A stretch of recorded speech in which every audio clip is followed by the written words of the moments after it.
Hello दोस्तों, स्वागत है आपका हमारे इस आज के नए वीडियो में, जो कि रहने वाला है मास्टर कैम के मिल 3D के फिनिशिंग टूल पाथ के लिए।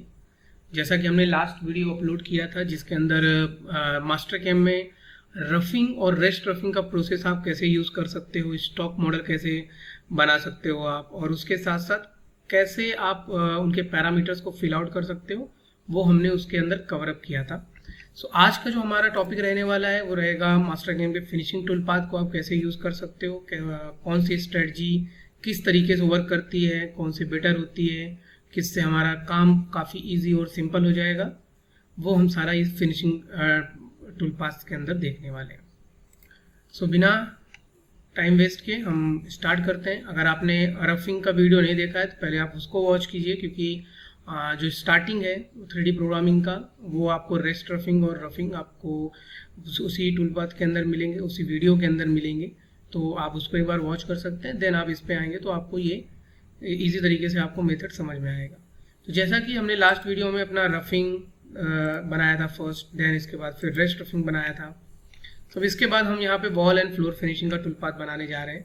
तो हम यहाँ पे ले लेते हैं स्टॉक मॉडल। हालांकि हम जब फिनिशिंग टूल पाथ बना रहे हैं तो याद रहे स्टॉक मॉडल की ज़रूरत नहीं है, हम इसको सिर्फ ले रहे हैं अपने सिमुलेशन को देखने के लिए। तो हमने इसके पहले जो स्टॉक बनाया था वो 3 नंबर का स्टॉक मॉडल था, जिसको हमने नाम दिया था 1 नंबर। आप वो नाम अपने अकॉर्डिंग दे सकते हैं, मैंने यहाँ पे दे दिया 1 नंबर। और उसके बाद हमने ये 4th नंबर का जो ऑपरेशन था वो रन किया था। तो कितना स्टॉक बचेगा ये हमको शो कर देगा।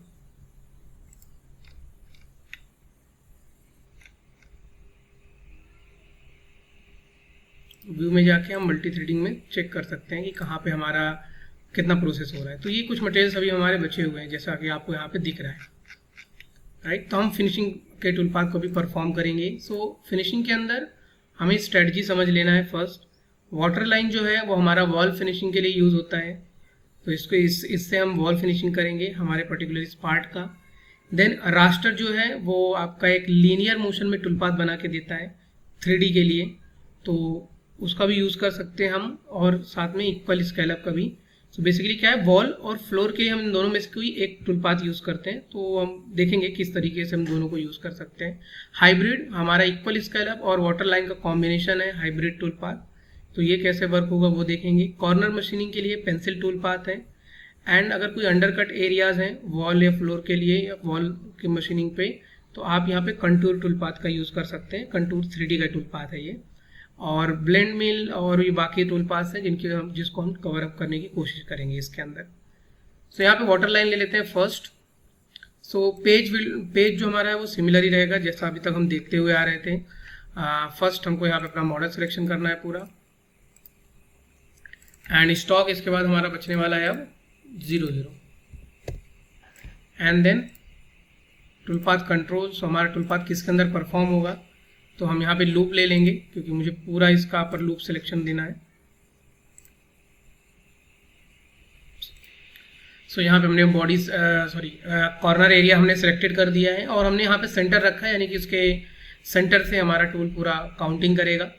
और ये मिनिमम पॉकेट साइज, ये इन सभी पैरामीटर्स पे हम ऑलरेडी बात कर चुके हैं हमारे लास्ट वीडियो के अंदर, तो मैं इसको अगेन एक्सप्लेन करने के लिए नहीं जा रहा हूँ। सबसे पहले हम यहाँ पे टूल चूज़ करेंगे, तो हम यहाँ पे टूल लेने वाले हैं क्रिएट टूल, और एक 10 mm का बॉल मिल लेने वाले हैं। सो हम यहाँ पे 10 का बॉल ले लेंगे जिसका टोटल लेंथ 75 mm रहेगा। एंड देन फिनिश कर देते हैं, और इसके जो भी पैरामीटर्स मुझे यहाँ पे इनपुट करने हैं मैं इनपुट कर सकता हूँ, जैसे कि RPM एंड फीड रेट वगैरह। एंड देन होल्डर आपका जो रहेगा वो आप यहाँ से चूज़ कर सकते हैं, और उसके साथ होल्ड आउट कितना बाहर रहेगा वो भी आप यहाँ पे दे सकते हैं। स्टॉक तो यहाँ पे जैसा कि मैंने बताया, जो हमारे फिनिशिंग टूल पाथ हैं वो आपका सीधे डायरेक्टली फिनिश सरफेस के ऊपर काम करते हैं, इसको स्टॉक मॉडल के ऊपर हमको काम कराने की ज़रूरत नहीं है। बट वाटर लाइन जो है वो अप्लीकेबल है आपका स्टॉक के ऊपर भी चलने के लिए, तो आप इसको यूज़ कर सकते हैं ट्रिम टू स्टॉक का फंक्शन, बट अभी हम इसको अवॉइड कर रहे हैं। कटिंग पैरामीटर, तो हमारा ये वॉल की फिनिशिंग के लिए कटिंग पैरामीटर रहेगा। तो सिंपल वाटर लाइन जो है वो क्या है कि वॉल पे फिनिशिंग करता है, इसलिए यहाँ पे स्टेप ओवर की जगह पे स्टेप डाउन लिखा हुआ है। सो ये आपके लिए एक स्टेप ओवर ही समझ लीजिए। ये आपका टूल पर्टिकुलर हर बार कितना नीचे आएगा वो वैल्यू आपको यहाँ पे देनी है। तो जैसे मैंने दे दिया 0.2 एंड यहाँ पे दो एरियाज आ जाते हैं, close contour and open contour. Close contour means ये हो गया कि आपका जो ये पार्ट है अगर जब ये इस पे ऐसे कॉन्टिन्यूस कट लेगा तो ये क्लोज लूप में आ जाएगा। तो वहाँ पे कैसे लेगा, तो मैंने बोला स्पाइरल फॉर्म ले लेगा। और अगर कोई ओपन एरिया आ गया तो वहाँ पे क्या ले लेगा, तो मैंने बोला जिगजैग ले लेगा। तो आपका जो मिनिमम रिट्रैक्शन है वो इस सेटिंग के अंदर आपको अवेलेबल मिलेगा वो मास्टर कैम के वाटर लाइन टूल पाथ में। अगर आपको जर्किंग मोशन वगैरह कहीं पे महसूस हो रहा है तो आप डायरेक्टली यहाँ पे कॉर्नर राउंडिंग का जो फंक्शन है वो आप यूज़ कर सकते हो, इससे आपका जर्किंग मोशन नहीं आएगा। एंड क्रिटिकल डेप्थ, अगर आपको लगता है कि कोई पोर्शन या फिर फ्लैट एरिया भी इसके अंदर इंक्लूड होना चाहिए, यानी कि कोई वॉल्व का टूल पाथ है तो वॉल्व एरिया पे ही चलेगा, बट आपको रिक्वायर्ड है कि कोई फ्लैट एरिया है जहाँ पे ये टूल पाथ बनना चाहिए तो आप वो यहाँ पे इंक्लूड फ्लैट पे क्लिक कर सकते हो। ये पैरामीटर ऑलरेडी हम एरिया रफिंग के टूल पाथ में देख चुके हैं। स्टीप एंड सैलो, तो ये तो हम जानते हैं, हमको सभी को पता है कि हमारा Z अगर हमको ओवरऑल जाना है तो हम यहाँ पे कोई भी टिक मार्क नहीं देंगे, और अगर हमको ओवरऑल नहीं जाना है तो हम यहाँ पे Z को लिमिट लगा सकते हैं कि 10 mm जाके हमारा टूल पाथ एंड कर देगा, 5 mm जाके एंड कर देगा, है ना। सो ये हम यहाँ पे कर सकते हैं। बट सेकेंडरी चीज़ यहाँ पे है एंगल। सो एंगल का यहाँ पे क्या मीनिंग रहता है, जैसे हम यहाँ पे Z को लिमिट लगाते हैं टूल पाथ के लिए। सो अभी अगर हम Z लिमिट लगाते हैं तो क्या होता है कि अगर 3D के अंदर हमारा ये पोर्शन देखेंगे, अगर यहाँ पे शेड में करें, सो इसका Z अलग है और इसका Z अलग है और ये टेपर में है, तो यहाँ पे हम कंट्रोलिंग नहीं रख सकते कि Z हमारा सिर्फ यहीं तक जाएगा। तो फिर वो अगर हम यहाँ पे कंट्रोलिंग करेंगे कि Z हमारा सिर्फ यहाँ तक जाएगा तो यहाँ पे टूल पाथ नहीं बनेगा। सो इस पोर्शन के लिए हमको यहाँ पे जो टूल पाथ को कंट्रोल करते हैं वो हम करते हैं एंगल के थ्रू। सो एंगल के थ्रू कैसे करते हैं, तो सिंपली हमारा जो टोटल मशीनिंग एंगल है 3 एक्सिस के लिए वो 0 to 90 डिग्री रहेगा, जिसमें से हमारा जो वर्टिकल एरिया यानी कि वॉल एरियाज जो आते हैं वो ऑलवेज 30 से 90 डिग्री के बीच में आते हैं। तो उसको हम यहाँ पे क्या करेंगे, जो एंगल है वो हम दे देंगे वॉल के लिए यानी वाटर लाइन के अंदर 30 to 90 डिग्री। आप इसको बढ़ा भी सकते हो 30, 35, 40, जिसके अकॉर्डिंग आपका जो टूल पाथ है वो उसके हिसाब से आपका टूल पाथ यहाँ पे पासेज या एरिया को सेट करेगा कि ये यहाँ तक ही जाना चाहिए टूल पाथ, ये यहाँ पे नहीं जाना चाहिए। तो हमने इसको एक ये बता दिया, अभी ग्रिप कर दिया है कि 30 से 90 डिग्री मशीनिंग करेगा, यानी कि 0 से 30 डिग्री का जो एरिया होगा वो यहाँ पे अभी टूल पाथ वहाँ पे जनरेट नहीं करेगा वाटर लाइन, हम उसके लिए दूसरा टूल पाथ यूज़ करेंगे। देन आएगा लिंकिंग पैरामीटर। सो लिंकिंग पैरामीटर जो हमारा है सेम है, जैसा मैंने बताया था कि हमारा जो एरिया रफिंग का टूल पाथ है या फिर हम 3D पूरे सेक्शन की बात करें तो सभी के अंदर आपको सारी चीज़ें सिमिलर मिलेंगी। हर बार सिर्फ चेंज क्या होगा, कटिंग पैरामीटर, बाकी सभी चीज़ें सेम रहेंगी। Linking parameter, steep and shallow, tool selection, boundary selection, machine ये सभी चीज़ें क्या है, सेम रहेंगी। तो इसीलिए हम यहाँ पे क्या करेंगे, लिंकिंग पैरामीटर वैसे ही सेट कर देते हैं, minimum vertical and part clearance हम यहाँ पे 10 mm रख रहे हैं अभी के लिए। एंट्री में मैं कोई भी एंट्री यहाँ पे नहीं देने वाला हूँ, मुझे एंट्री की ज़रूरत नहीं है। हमने 1 mm का डिस्टेंस डाल दिया है, अगर उसको रिक्वायर्ड लगेगा तो वो पिकअप कर लेगा। फिर ट्रांजिशन कर देंगे जिससे हमारा एंट्री जो है वो एग्जैक्ट हो जाए। प्लस पे क्लिक करेंगे। अगर आपको लीड इन लीड आउट लगाना ही है कि मुझे पहले पास में लीड इन लीड आउट चाहिए तो आप ये सारी चीज़ें यहाँ पे सेट कर सकते हो। होम रेफरेंस पॉइंट, इसमें आपको कुछ देना नहीं है। टॉलरेंस आपका 25 माइक्रोन पे वर्क होगा एंड प्लेन पे हमारा टॉप रहेगा। ओके करेंगे तो हमारे लिए यहाँ पे वॉल फिनिशिंग का जो टूल पाथ है वो बनकर रेडी हो जाएगा। व्यू टैब में जाएंगे, मल्टी थ्रेडिंग में जाएंगे तो प्रोसेस करता हुआ हमको ये शो करेगा।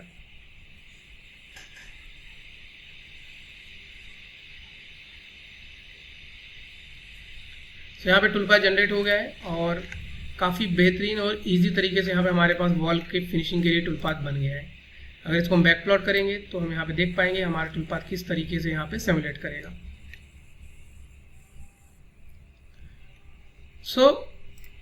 ये सिर्फ वॉल पे ही कर रहा है, बाकी एरियाज पे नहीं कर रहा है। क्यों? क्योंकि देखो अब यहाँ पे भी वॉल पे ही कर रहा है, बाकी एरियाज पे नहीं कर रहा है। तो क्यों नहीं कर रहा है? क्योंकि हमने उसको एक लिमिट दिया हुआ है कि आपको इसके अंदर नहीं जाना है, यानी कि आपको सिर्फ वॉल पे ही काम करना है, फ्लोर के ऊपर नहीं जाना। तो अभी फ्लोर के लिए हम कौन से टूल पाथ यूज़ करेंगे? फ्लोर के लिए हम रास्टर या इक्वल स्केलर दोनों में से कोई भी चूज़ कर सकते हैं। अभी के लिए मैं रास्टर पहले दिखाता हूँ, फिर आपको इक्वल स्केलर भी बना के दिखाऊंगा। तो अभी मुझे अगर दूसरा टूल पाथ बनाना है तो मुझे अगेन उसको जाके पूरे पैरामीटर फिलअप करने की जरूरत नहीं है। डायरेक्ट आप इसी टूल पाथ को कॉपी कीजिए एंड डायरेक्टली ले जाके पेस्ट कर दीजिए। मेरे में नहीं दे रहा है तो हम यहाँ पे इसको राइट क्लिक करेंगे माउस से एंड ड्रैग एंड ड्रॉप कर देंगे, तब भी हमारा ये कॉपी आफ्टर का ऑप्शन दे देता है। एरो डाउन में कर देंगे एंड यहाँ पे हम पैरामीटर में जाएंगे और टूल पार्ट टाइप में जाएंगे। पहले चूज करेंगे हम कि हमारा आप जो ऑपरेशन परफॉर्म करने जा रहे हैं ये रास्टर रहेगा। तो इससे फायदा क्या होगा, हमारा मॉडल ज्योमेट्री ऑलरेडी सिलेक्टेड है, बाउंड्री हमारा ऑलरेडी सिलेक्टेड है, टूल भी हमारा ऑलरेडी सिलेक्टेड है, उसके पैरामीटर भी ऑलरेडी फिलअप है। डायरेक्टली हम जाएंगे कहाँ, कटिंग पैरामीटर में। तो यहाँ पे आपको वन वे, जिगजैग और डाउन मिल, अप मिल जैसे कॉन्सेप्ट मिल जाते हैं। स्टेप और कितना रहेगा, तो हमने बोला 0.2 रहेगा। एंड यहाँ पे आपके पास जैसा मैंने बताया रास्टर जो है एक लीनियराइज टूल पाथ बनाता है। तो इसके अंदर आपको कस्टम में क्या करेगा, एक स्ट्रेट फॉर्म यानी 0 डिग्री का पूरा टूल पाथ ऐसा बनाएगा। अगर आप ऑटोमेटिक कर देंगे तो एज पर सरफेस वो आपका टूल पाथ जो है उसका एंगल वो चेंज कर लेगा। तो ये हम देखेंगे एक बार आगे जनरेट करके भी। स्टीप एंड सेलो, तो यहाँ पे अभी हमारा जो टूल पाथ बनेगा वो 0 to 32 डिग्री बनेगा, जिससे क्या है कि हमारा जो पोर्शन है वो ओवरलैप हो जाए हमारे वाटर लाइन के टूल पाथ के साथ। लिंकिंग पैरामीटर, सो बाकी सारी चीज़ें सेम। तो ये एक बेनिफिट होता है अगर आप कॉपी पेस्ट करते हैं टूल पाथ 3D के अंदर। तो ओके करने पे अभी बाकी एरियाज पे हमारे हमारा जो रास्टर टूल पाथ है वो बन के रेडी हो जाएगा कुछ इस तरीके से। सो यहाँ पे हमारे पास ये एक रास्टर का जो टूल पाथ है वो बन के रेडी हो जाएगा। जिस एरिया पे हमारा वॉल का टूल पाथ नहीं पहुँच पाता है वहाँ पे हमारा ये रास्टर का टूल पाथ पहुँच जाता है। अब इनके पासेज देखोगे आप तो इनके पासेज जो रहते हैं वो लीनियराइज में रहते हैं, बट ये जो लीनियर में रहते भी हैं ये 3D पे जाके डायरेक्टली मैच करते हैं। ओके, सो ये एक प्रोसेस हो जाता है रास्टर के टूल पाथ के अंदर। एंड सेकेंडरी, जैसे कि अभी हम देख सकते हैं यहाँ पे ये पर्टिकुलर फेस होम टैब के अंदर हम डायनेमिक ले लेंगे। ये हमारा जो फेस है वो फ्लैट है। मैं चाहता हूँ कि मेरा इस फ्लैट फेस पे रास्टर के टूल पाथ नहीं बने, तो हम इसको भी स्किप कर सकते हैं स्टीप एंड सेलो के अंदर। यहाँ पे हम क्या करेंगे 0.1 या फिर समथिंग 1 डिग्री डाल देंगे मिनिमम, जो कि आपके टॉलरेंस से थोड़ा सा ज़्यादा होनी चाहिए। तो वो क्या करेगा, फ्लैट एरिया को हाइड करके टूल पाथ को बनाएगा कुछ इस तरीके से। तो वो फ्लैट एरियाज को छोड़ देगा, फिर फ्लैट एरिया जैसे कि ये फ्लैट एरिया था, ये फ्लैट एरिया था, इसको छोड़ देगा और इसको आप फिर डायरेक्टली फ्लैट एंड मिल से फिनिश कर सकते हो। सो ये रास्टर का टूल पाथ है जो कि कुछ इस तरीके से बनाता है। एंड दूसरा आता है हमारा इक्वल स्केलअप। तो अगर इक्वल स्केलअप में हम जाएंगे, ये हमारा इक्वल स्केलअप है। तो इसमें भी सारे पैरामीटर हमारे ऑलरेडी फिलअप हैं, बस हमको चेंज क्या करना है, स्टेप और यहाँ पे देना है। एंड यहाँ पे आपको क्लॉकवाइज स्पाइरल यानी क्लोज लूप है तो क्लॉकवाइज स्पाइरल रहेगा और जिगजैग रहेगा।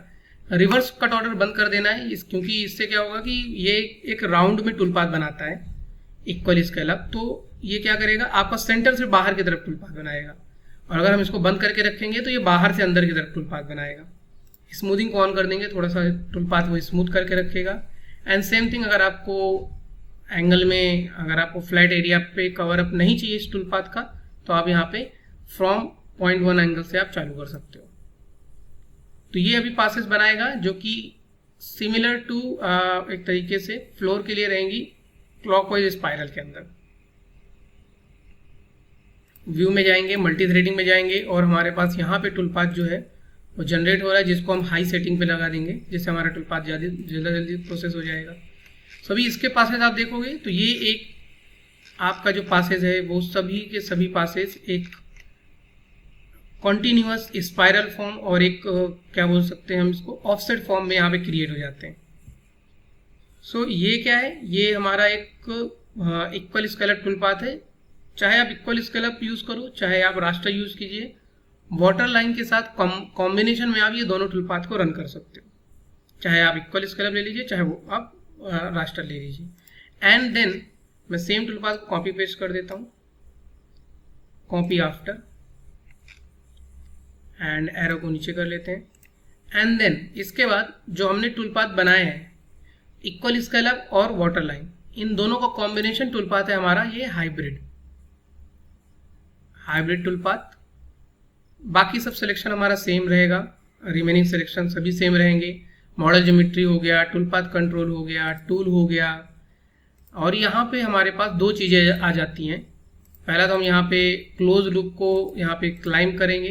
क्लाइम मीन्स हो गया कि आपका ये डाउन मिल प्रोसेस जो होता है, डाउन मिलिंग प्रोसेस वो करेगा, और अगर आप कन्वेंशनल करोगे तो अप मिलिंग में कटिंग करेगा। वन वे या जिगजैग, तो हमने यहाँ पे ओपन कंटूर को एज अ जिगजैग दे दिया है। जेड में यानी कि वॉल पे जब कट लेगा तो 0.2 का स्टेप डाउन लेगा, या फिर हम और ज़्यादा भी कर सकते हैं थोड़ा बहुत, और जब वो फ्लोर पे लेगा तो वो 0.2 का यहाँ पे फ्लोर के लिए लेगा। एंड अगर हमको फ्लैट के एरिया पे टूल पाथ नहीं बनाना है तो यहाँ से हम डायरेक्ट स्किप कर सकते हैं, इसमें कोई एंगल से हम कंट्रोल नहीं कर सकते एक्चुअली, इसलिए फ्लैट के लिए यहाँ पे अलग से ऑप्शन दिया जाता है। तो ये हम कैसे करेंगे वो भी हम देखेंगे। बाकी लिंकिंग पैरामीटर वगैरह सभी सेम है, बाकी मैं कोई चीज़ ज़्यादा यहाँ पे चेंज नहीं कर रहा हूँ। ओके करने पे अभी हमारे पास जो टूल पाथ बनेगा वो फ्लोर एंड वॉल दोनों का एक साथ बन जाएगा कुछ इस तरीके से।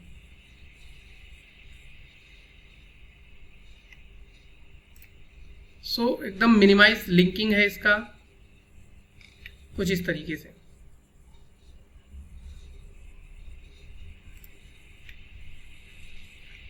सो यहाँ पे बेसिक यहाँ पे हमारा जो जा रहा है, जो हमारा एक तरीके से स्टेप और जा रहा है वो काफ़ी ज़्यादा जा रहा है। तो यहाँ पे हम कटिंग पैरामीटर के अंदर ठीक है 3D पासेज जो है वो हम यहाँ पे ऑन कर देते हैं। लेट्स सी इससे हमारे पास क्या चेंजेस हमको देखने को मिलता है। ओके कोई चेंजेस यहाँ पे नहीं है। सो इसको हम बंद करते हैं, फ्लैट डिटेक्शन हम ऑन करके रखते हैं जिससे कि फ्लैट के ऊपर हमारा वो स्किप करके चलेगा या फिर फ्लैट के एरिया को छोड़ देगा।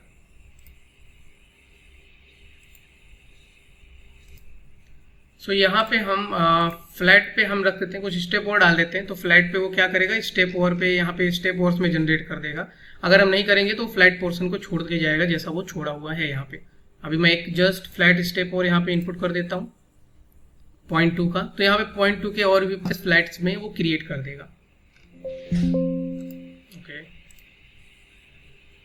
ओके ये हम ऑटोमेटिक पे रख देते हैं 3D पासेस को, तो काउंट करेगा। जिससे क्या करेगा कि वो जो भी पोर्शन है वो टेपर में है या फिर पूरा डिटेक्शन फ्लैट है उसके ऊपर वो पासेस को जनरेट ही करेगा।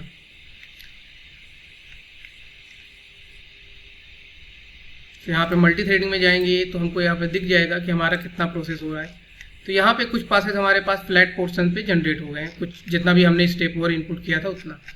तो ये बेसिकली एक कॉम्बिनेशन टूल पाथ है हाइब्रिड, जिसका आप यूज़ कर सकते हो अपने वाटर लाइन और इक्वल स्केलअप को ना यूज़ करके आप इसको डायरेक्टली टूल पाथ को यूज़ कर सकते हो। सेकेंडरी अगर हम यहाँ पे मुझे सिर्फ और सिर्फ फ्लैट एरिया पे फिनिश टूल पाथ बनाना है तो मैं डायरेक्ट यहाँ पे हॉरिजेंटल एरिया ले लूँगा, जिससे क्या होगा कि आपके बाकी सारी चीज़ हमारे सिलेक्टेड हैं। यहाँ पे हम बुल एंड मिल ले लेते हैं 8 का, जिससे हम फ्लैट एरिया को सिर्फ और सिर्फ फिनिश करेंगे। तो यहाँ पे कटिंग पैरामीटर में आप सिंगल पास में फिनिश करना चाहते हो या फिर 2 पासेज में, मैंने बोला सिंगल पासेज में, तो आपको सिर्फ और सिर्फ यहाँ पे स्टेप ओवर देना है। जैसे मैंने दे दिया 30% ऑफ द टूल डायमीटर हमने स्टेप ओवर दे दिया है। बाकी यहाँ पे कोई एंगल लिमिट नहीं रहता है, तो सिंपल ये जो 0 एरिया रहेगा यानी फ्लैट एरिया जो रहेगा सिर्फ उस पर ही रन करेगा। एंट्री मोशन आप बेसिकली यहाँ पे दे सकते हो, एक का मैंने यहाँ पे जेट क्लियरेंस दे दिया है। तो यहाँ पे सिर्फ और सिर्फ फ्लैट पोर्शन पे ही हमारे टूल पाथ क्रिएट होंगी। जैसे कि पहले हमारे फ्लैट पोर्शन पे यहाँ पे टूल पाथ क्रिएट हुए हैं एंड देन फिर उसके बाद इस पोर्शन पे हमारे फ्लैट के टूल पाथ क्रिएट हो गए हैं, साथ में यहाँ पे भी। सो ये एक फ्लैट एरिया को फिनिश करने के लिए टूल पाथ रहता है जिसको हम बोलते हैं हॉरिजेंटल एरिया, जो कि हमने यहाँ पे भी अवेलेबल है। सो इसके बाद जो आप टूल पाथ यूज़ करोगे, जैसे अभी हमने देखा वाटर लाइन जो कि वॉल फिनिशिंग रहेगा, रास्टर जो कि लीनियराइज फिनिशिंग रहेगा, इक्वल स्केलअप जो कि आपका इक्वली में आपका यहाँ पे पार्ट जो रहेगा उसको फिनिश करेगा, हाइब्रिड जो कि इक्वल स्केलअप और वाटर लाइन दोनों का कॉम्बिनेशन टूल पाथ है जिसको आप यूज़ कर सकते हैं। पेंसिल, अभी इसके बाद हमारा आता है पेंसिल जो कि कॉर्नर मशीनिंग के लिए हम यूज़ करते हैं। तो कैसे यूज़ करेंगे पेंसिल टूल पाथ वो भी हम देखते हैं। सो सेम थिंग, मैं बार बार पूरा टूल पाथ क्रिएट नहीं करूँगा, जस्ट राइट क्लिक करके ड्रैग एंड ड्रॉप करके और कॉपी आफ्टर करके यहाँ पे हम नेक्स्ट टूल पाथ को क्रिएट कर लेंगे और फिर इसके अंदर जाके चेंजेस कर देंगे। तो मैंने बोला यहाँ पे मुझे पेंसिल टूल पाथ लेना है एंड बाकी model geometry, tool path control, ये सभी सिलेक्शन ऑलरेडी है। टूल में जाएंगे तो हमने 10 का बॉल चलाया तो क्रिएट टूल, और हम जो पेंसिल टूल पाथ यूज़ करने वाले हो 6 के बॉल्स हम यूज़ करने वाले हैं, जिसका 75 टोटल कटिंग लेंथ रहेगा। बाकी फेडेड आरपीएम हम यहाँ पे रख सकते हैं, जो भी रखना रहेगा आप चेंज कर सकते हैं। कटिंग पैरामीटर, तो यहाँ पे मेन कटिंग पैरामीटर ये है, जिगजैग रख देंगे आप, यहाँ पे 1 वे, स्पाइरल, ये सभी चीज़ें रख सकते हो। कितना स्टेप और रहेगा, तो हमने बोला 0.15 का यहाँ पे स्टेप और हम दे देते हैं। एंड इसके पहले कितने का आपने टूल चलाया है वो आपको यहाँ पे बताना है। तो मैंने बोला 10 का टूल चलाया है और मुझे 0.25 का ओवरलैप चाहिए, जिससे क्या है कि आपका जो 10 का टूल चला है वो जितना फिनिश किया है और फिर 6 का टूल जितना फिनिश करेगा वो एटलीस्ट इतना ज़्यादा करेगा 0.25, जिससे कि आपका वो ओवरलैप कर दे आपके 10 का जो बॉल नोज का टूल पाथ बना हुआ है उसके ऊपर। देन यहाँ पे एंगल है, तो हम यहाँ पे 0 से 90 डिग्री रखते हैं इसके लिए, क्योंकि हमको पूरी प्रोफाइल में कॉर्नर एरिया को फिनिश करना है। एंड बाकी हमारे लिंकिंग पैरामीटर्स ओके करेंगे तो हमारे कॉर्नर एरिया पे टूल पाथ को क्रिएट करेगा पेंसिल टूल पाथ, कुछ इस तरीके से। तो बाकी जगह पे हमारा ऑलरेडी ये सभी पोर्शन फिनिश हो चुका था। ये जो पोर्शन है ये हमारा बचा हुआ था, जो कि हमारा डायरेक्टली यहाँ पे पेंसिल टूल पाथ क्रिएट कर लेगा, कुछ इस तरीके से। सो पेंसिल टूल पाथ जो है वो कॉर्नर मशीनिंग के लिए हम यहाँ पे यूज़ करते हैं मास्टर कैम के अंदर। एंड पेंसिल के अलावा ये स्कैलप टूल पाथ भी है, जो कि हम कॉर्नर मशीनिंग के लिए यूज़ कर सकते हैं। अगर कभी हमको कुछ प्रॉब्लम आती है कि पेंसिल कैम के अंदर हमको रिजल्ट कम मिल रहा है या फिर कुछ हमको चेंजेस की रिक्वायरमेंट है, तो हम स्कैलप के अंदर भी वो चीज़ क्रिएट कर सकते हैं। सो स्कैलप या फिर इक्वल स्कैलप, दोनों में से कोई भी। ये सभी टूल पाथ, जैसे हम बात करें इक्वल स्कैलप की, तो अगर हम चाहें तो यहाँ पे एंगल हम इसको 0 से 90 डिग्री लगा सकते हैं, और यहाँ पे मैं स्टॉक में जाके ट्रिम टू स्टॉक में रफिंग टूल डायमीटर बता सकता हूँ कि इसके पहले मैंने 12 का टूल चलाया है, हाँ ठीक है 12 का टूल हमने यहाँ पे चलाया है, जिसका कॉर्नर रेडियस 6 था, या फिर हम इसको थोड़ा ओवरलैपिंग के लिए 12.5 कर देते हैं, एंड उसके हाफ जो हो जाएगा तो 6.25 हो जाएगा। सो ये हमने हाफ थोड़ा सा ओवरलैपिंग के लिए दिया है, एंड हमने फिर यहाँ पे स्टेप ओवर और बाकी चीज़ें रख दिया है। तो अभी ये क्या करेगा, ऑटोमेटिक पासेस को ट्रिम कर देगा आपके रफिंग टूल डायमीटर के हिसाब से। तो इसको भी एज अ कॉर्नर मशीनिंग के लिए आप यूज़ कर सकते हो, चाहे आपका इक्वल स्कैलप हो गया, चाहे आपका वाटर लाइन हो गया। स्कैलप जो है वो एक तरीके से ओल्ड टूल पाथ है, उससे अपडेटेड में इक्वल स्कैलप है। तो हमें ज़्यादातर इक्वल स्कैलप के लिए जाना है, ना कि स्कैलप के लिए जाना है। एंड बाकी जितने भी टूल पाथ हैं उनको आप एज अ रेस्ट, एक तरीके से रेस्ट फिनिशिंग के लिए आप उसको यूज़ कर सकते हो। सो यहाँ पे ये टूल पाथ हमारा जनरेट हो रहा है। हाई परफॉर्मेंस पे इसको सेट कर देंगे, थोड़ा टूल पाथ का प्रोसेस जल्दी हो जाएगा। सो कुछ यहाँ पे देखेंगे तो हमारे पास यहाँ पे कुछ टूल पाथ्स बन के रेडी हो जाएंगे। आई थिंक मैंने 10 का ही बॉल चूज़ कर लिया, इसलिए बाकी जगह पे टूल पाथ नहीं बने। बट जैसे आप छोटा टूल यूज़ करेंगे तो वो कॉर्नर एरियाज पे ही सिर्फ टूल पाथ को बनाएगा। सो इस तरीके से आप यहाँ पे यूज़ कर सकते हैं। मैं अभी इसके लिए इसको बंद कर देता हूँ, ज़रूरत नहीं है मुझे इसकी, एंड साथ ही साथ मैं इसको स्टॉप भी कर देता हूँ। सो क्योंकि हमने यहाँ पे एंगल हटा दिया था, तो मैं वापस से एंगल जो है वो सेट कर देता हूँ यहाँ पे 0 से 32 डिग्री, और जनरेटिंग पे इसको लगा देता हूँ। सो ये था हमारे पास जो जनरल टूल पाथ थे जो हम फिनिशिंग के अंदर यूज़ करते हैं। अभी उसके अलावा जैसे कंटूर टूल पाथ है, तो ये कोई भी अंडरकट एरिया रहेगा तो उस पर्पज़ के लिए कंटूर टूल पाथ यूज़ होता है। और कंटूर टूल पाथ एक तरीके से हम बोलें तो वाटर लाइन जैसे वॉल फिनिशिंग के लिए यूज़ होता है, वैसे कंटूर भी वॉल फिनिशिंग के लिए ही यूज़ होता है। सिर्फ कंडीशन क्या है कि कंटूर के अंदर पहले ओल्ड टूल पाथ हमारा है कंटूर, जिसके अंदर हम वॉल फिनिशिंग के लिए यूज़ करते थे, बट अभी हमारे पास वाटर लाइन आ गया तो हम उसको कम यूज़ करते हैं। बट उसके अंदर हमारे पास एक प्लस पॉइंट है कि हम अगर कोई अंडरकट एरिया है, अंडरकट टूल हमको चलाना है, तो हम यहाँ पे कंटूर का टूल पाथ लेके चला सकते हैं।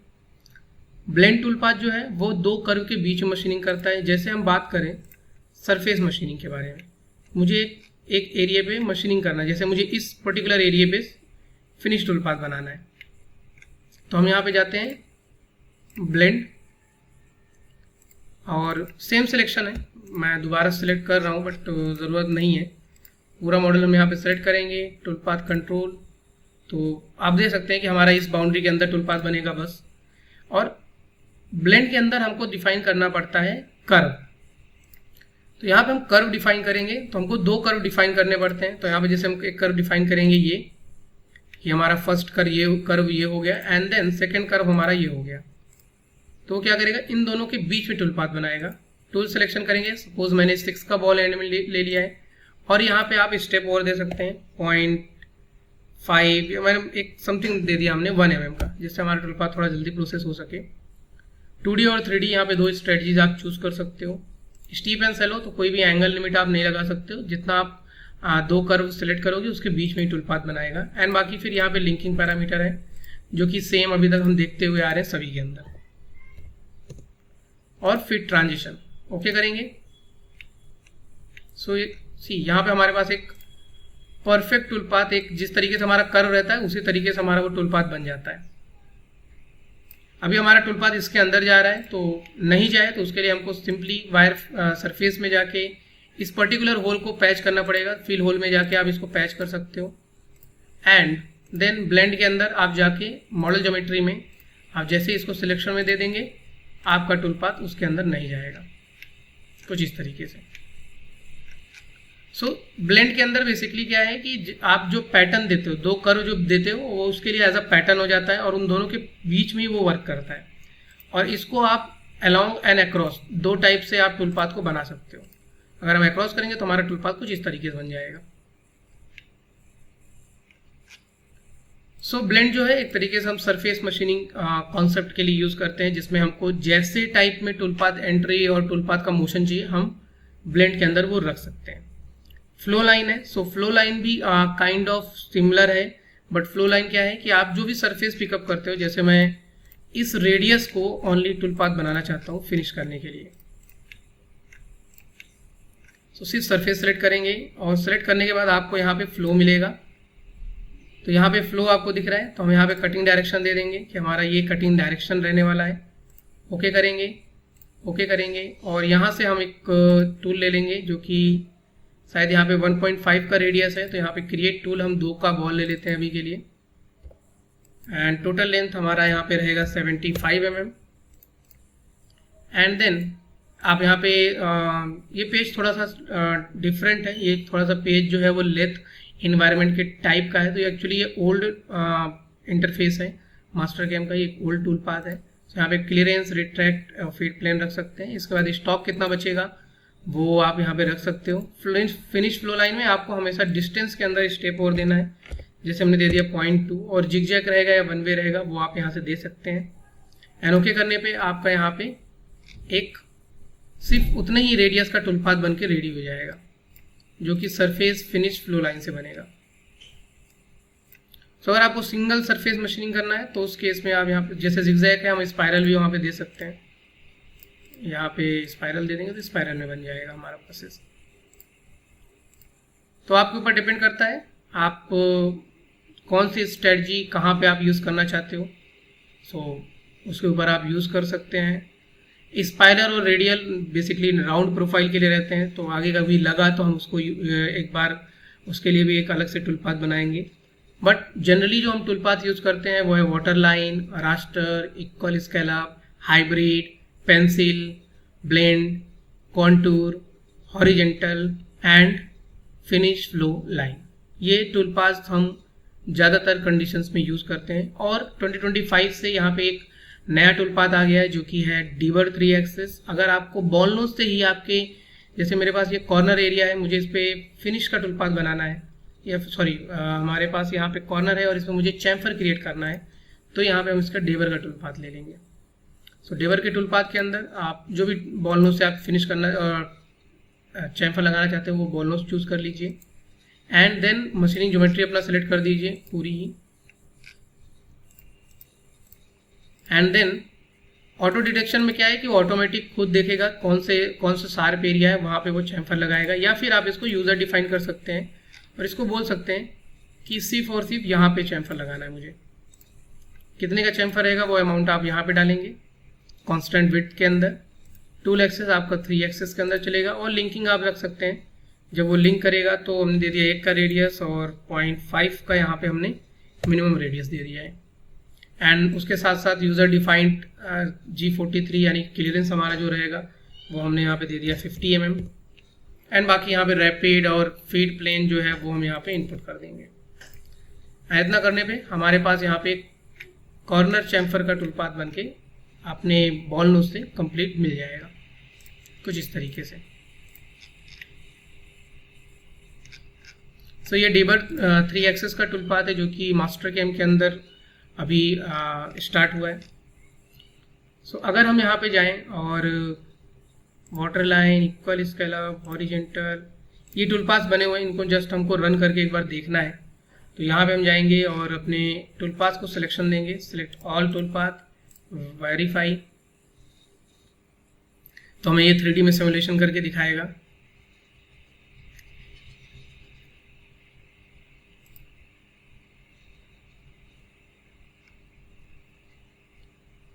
यहाँ पे ये प्रोसेस हो रहा है। यहाँ पे हम होल्डर अपना बंद कर देते हैं और साथ में एक्सेस बंद कर देते हैं, वायर फ्रेम भी बंद कर देते हैं, रिक्वायर्ड नहीं मुझे।